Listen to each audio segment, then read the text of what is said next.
वाला ट्रैक पहले ही बंद है और अभी जिस रास्ते से 3 दिन बाद हम यहाँ पहुँचे हैं इमदादी सामान लेके, हमें आफ्ताब भाई ने 3 दिन पहले रवाना किया था ट्रकों के साथ।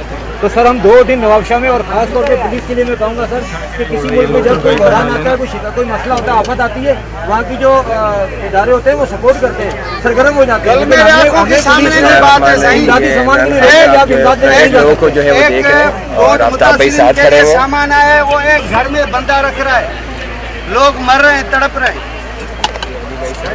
ये सर लोग अभी तक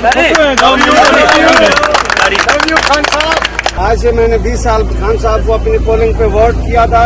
शाम को जब गिनती हुआ सारी आवाम परेशान थी, बोला ये वोट किया किसने दिया।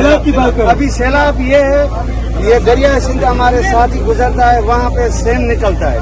अभी तकरीबन 3-4 गांव है वो खाली हो चुका है।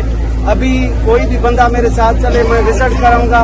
जो भी राशन आ रहा है वो उसी बंदे को मिल रहा है जो अरबपति है, करोड़पति है, जिसके पास 1-1 करोड़ का माल खड़ा हुआ है, पैसे खड़ी हुए घर में। और 2 माह के बाद फिर पानी उतर जाएगा, उसके बाद फिर वो गंदम लगाएगा, करोड़ों की उठाएगा कच्चे एरिए से।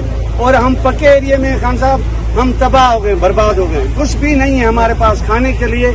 मेरा खुद घर गिर गया है, मैं खुद मुबीन साहब का ड्राइवर भी रहा हूँ, अभी नहीं हूँ। अभी मैं दूसरी जगह पे नौकरी करता था बलोचिस्तान। अभी मुझे फोन आया, मैं वहाँ से इधर आया हूँ, मेरे घर में भी कुछ नहीं बचा है, माल मर रहा है, सब तबाही हो चुकी है। अब मुख्तार का ऐसा सामान ही नहीं था। मुख्तार कार जब तक आया है सब मिले हुए हैं और ऊपर से हाईवे डैमेज हुई है, पॉट्स इतने बड़े 4-4 ट्रक खड़े में जो भी आ नहीं सक रहे, फंसे। कराची से भेज था नवाबशाह में। मुख्तार